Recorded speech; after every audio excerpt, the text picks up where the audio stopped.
Ammamma 7th anniversary sale. Win iPhone 17 and 776 crazy gifts. Support చేయండి, dosa batter ఫ్రీగా పొందండి. మనిషి బ్రతికున్నప్పుడు ఎలా బ్రతికాడు, ఎలా చనిపోయాడు అనేది ముఖ్యం సార్. నేను చనిపోయినప్పుడు ఊరంతా ఏడుస్తుంది సార్. నేను ఒక వీడియో పెట్టాను,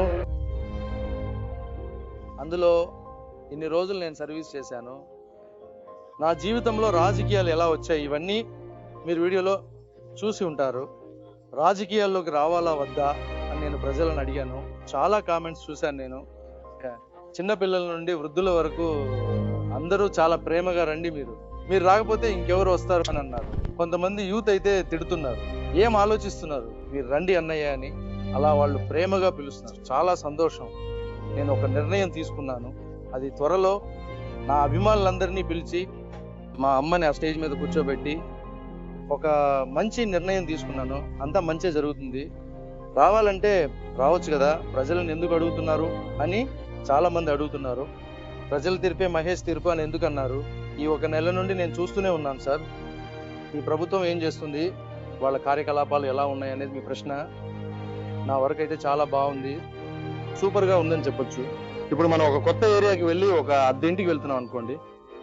ఆ అద్దె ఇంటికి వెళ్ళగానే చూసినప్పుడు బాగుంటుంది సార్. ఓనర్ తాళం ఇస్తారు. ఇంట్లోకి వెళ్ళాకనే మా ట్యాప్ సరిగ్గా లేదని, మా ఫ్యాన్ తిరగట్లేదని, ఏ చోట పెయింట్ ఊడిపోతుందో లోపలికి వెళ్తేనే చాలా విషయాలు తెలుస్తాయి సార్. సో అలాంటి ఇంటికి వెళ్ళడానికి అలా ఉంటుంది. రోడ్డు మీద ఉండే వీధి కుక్క కూడా మనల్ని చూసి ఎవరు వీళ్ళు కొత్త వాళ్ళు వచ్చారో అని అరుస్తుంది. ఆ వీధి కుక్క ఉంటుంది కదా, దానికి ఇష్టమైన బిస్కెట్లు వేయాలి. కొన్ని వీధి కుక్కలు చూస్తే బిస్కెట్లు తినవు, బిర్యానీనే తింటాయి, నాన్ వెజ్ తింటాయి. దానికి ఇష్టమైనది చేసి పెట్టి అది మనల్ని అరవకుండా చూసుకోవాలి. ఒక కుక్కకో ఒక ఇంటికే ఎంత అవుతుందంటే ఒక దేశాన్ని ఇచ్చారు. కొంచెమైనా టైం ఇవ్వండి, పాజిటివ్ విధంగా ఆలోచించండి. కొత్త ప్రభుత్వం కావాలి, మార్పు కావాలి అని అడుగుతున్నారు కదా, మార్పు వచ్చేసింది.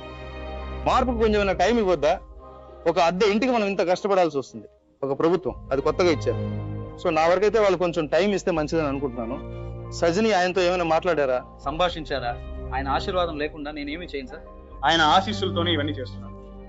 విజయ్ ఫ్యాన్స్ కావేకా కార్యకర్తలు తర్కూరి అని విమర్శిస్తున్నారు. ఆ పదాన్ని ఎలా చూస్తారు? ఇతరుల దృష్టిలో అది తర్కూరి సార్. నాకుంటూ ఒక దృష్టి ఉంది, అది కావేక యొక్క అంబుకురి. అది ఏదేదో చేస్తోంది. కళ్ళు మూసి తెరిచే లోపే వచ్చి కూర్చున్నారు సార్. అది తర్కూరి కాదు, కావేక అంబుకురి. చేతితో ఇలా కొట్టడమే. మీరందరూ స్నేహితులుగా ఉన్నారు. ఒకవేళ రాజకీయ నిర్ణయం తీసుకున్న తర్వాత వాళ్ళే మీకు శత్రువులుగా మారాల్సి వస్తుంది. ఆ సమయంలో మీరు ఎలా వ్యవహరిస్తారు, ఎలా ఉంటారు? నేను రావాలా వద్దా అని అడిగినందుకు లైట్ ఉడంగా కొట్టడం మొదలు పెట్టారు. స్మెల్ కూడా వస్తుంది. కొట్టనివ్వండి, అన్ని ఆటలే కదా. మనం కూడా బాగానే ఆడతాం. ఒకసారి రంగంలోకి దిగితే చాలు. నాకు తెలిసిన కష్టపడేవాళ్ళు, తినేవాళ్ళు, ఆదాయం లేని స్థితిలో ఉన్న వాళ్ళకి ఇప్పుడు 1,00,000 మందికి చేస్తున్నాను. నేను అక్కడికి వస్తే 1,00,00,000 మందికి నేను చేయగలను సార్. కానీ లైఫ్ కాదు సార్.